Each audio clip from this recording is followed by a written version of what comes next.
اور ساتھ ساتھ روزہ بھی رکھا ہوا ہوتا تھا اور خون بھی جل رہا ہوتا تھا اور بیٹھے ہوئے کوڑے ہوتے تھے ہم. اور آپ کو بھی دیکھیں نا لان میں بیٹھنے کا موقع نہیں ملا پورے رمضان میں. آواز آ رہی ہے آپ کو اظہر صدیق صاحب؟ جی بالکل بالکل بالکل بالکل انجوائے کر رہے ہیں ہاں آپ کی بات. تو رمضان میں آپ کو جو ہے یہ ہریالی دیکھنے کا موقع نہیں ملا. ماشاءاللہ اب آپ کو عید کے روز یہ موقع مل رہا ہے, اور عید کے روز بھی, عید کی چھٹیوں میں بھی انہوں نے کیسا کمال کر دیا ہے کہ آپ کو اور مجھے اسی کام پر لگایا ہوا ہے. مطلب یہ اچھا نہیں ہو یار, رہا ہے کہ اچھا چلے آپ بھابھی کے شکوے دور کریں رمضان کے, عید کے روز ان کو کہیں گھمانے کے لیے لے جائیں, کہیں آؤ چلو لانگ ڈرائیو پہ چلیں. یہ پروگرام اس نے دیکھ لیا, مصیبت پڑ جائے گی. جا رہے ہیں بھائی, جا رہے ہیں, شکایت نہ لگاؤ. اچھا چلے اب چلتے ہیں آخری حصے کی طرف پروگرام.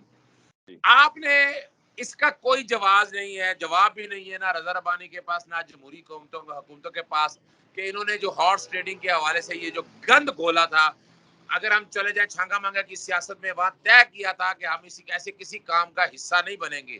اور یہ جو مسٹر پونی ہے, سوری وہ نکل جاتا ہے ایسے منہ سے, رضا ربانی اسٹالورٹ کہتے ہیں ڈیموکریسی کے, جو ستیہ ناش کیا, اس وقت کہتے ہیں کہ جناب نہیں ہونی اور ہونے نہیں دیں گے. مساق جمہوریت میں لکھا تھا یہ بات کہ ہم جو ریپرزنٹیشن ہے اس کا بلکہ ریسپیکٹ کریں گے, ریگارڈ کریں گے, اور کسی بھی ایسی اپنا ہارس ٹریڈنگ کا حصہ نہیں بنیں گے. آج ہم نے دیکھ لیا, وفاق میں دیکھ لیا, پنجاب میں دیکھ لیا, انہوں نے اکثریت کو جس طرح اقلیت میں بدلا. تو آپ بھی سمجھتے کہ پاکستان میں جمہوریت ایک گالی بن گئی ہے, اور یہ کوئی بندہ ہے 40-50 ارب لگائے اور حکومت توڑ کے لے جائے. اسی لیے آپ کو پتا ہے فورن فنڈنگ روکی گئی کہ یہ ہے فورن فنڈنگ. آپ کیا سمجھتے ہیں اس ملک کی جمہوریت کی مضبوطی میں, معذرت کے ساتھ مذاق سے میں نے کہہ دیا ہے, تباہی میں انتظام تمام سیاسی جماعتوں کا حصہ نہیں؟ جی بالکل 100% حصہ ہے. جمہوریت کو کھوکھلا کرنے میں بڑا اہم کردار ادا کیا ہے, جمہوریت کو گالی بنا دیا ہے, سیاست کو گالی بنا دیا ہے. سیاست دانوں پہ سے اعتبار پہلے بھی لوگوں کو اٹھ چکا تھا, مزید اٹھ گیا ہے. جمہوریت پہ سے اور حقوق پہ سے لوگوں کا اعتبار پہلے بھی آہستہ آہستہ کم ہو رہا تھا, مکمل اٹھ چکا ہوا ہے. یقین مانیے کہ ابھی پچھلے دن جب یہ ایف آئی آر درج ہوئی نا, تو میں نے اس دن کہیں پر کسی سے یہ بات نہیں کی, لیکن یہ میرے دل میں بات تھی. اور میرے دل میں بات پتہ ہے کیا تھی؟ میرے دل میں بات اظہر صدیق صاحب یہ تھی کہ اچھا وقت ہے اور یہ ابھی مناسب ہے, موقع بھی ہے, تو فیملی کو لے کر پاکستان سے باہر مستقل بنیادوں پر چلے جائیں ہم. کیونکہ جہاں پر دیکھیں جمہوریت کو صرف جمہوریت کے نام پر استعمال کیا جائے گا, اس کو رگڑا لگایا جائے گا, اس کو اپنا جو ہے وہ غلام بنا کر چلایا جائے گا, اپنی مرضی کے مطابق جمہوریت کے اس کے رنگ پیش کیے جائیں گے.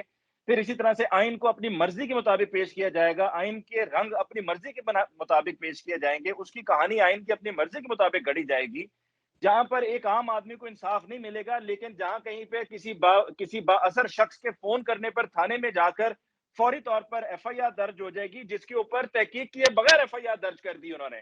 میں جا کر اگر کہیں کسی تھانے میں جا کر کہتا ہوں کہ ایف آئی آر درج کر دو, اور اگر میں کسی با اثر شخص کے خلاف ایف آئی آر درج کرنے کو کہتا ہوں, تو مجھے ہی رگڑا لگائیں گے, مجھے روز تھانوں میں بلائیں گے, مجھے وہاں پہ بلا کر بٹھا کر کہیں گے جی ایس ایچ او صاحب ابھی نہیں ہے, ابھی ڈی ایس پی صاحب نہیں ہے, پھر اے ایس پی صاحب کے پاس لے جائیں گے اور مجھے خوار کرتے رہیں گے, اور وہاں پر میری ایف آئی آر درج نہیں ہوگی اس با اثر شخص کے خلاف, کیونکہ با اثر شخص ہے.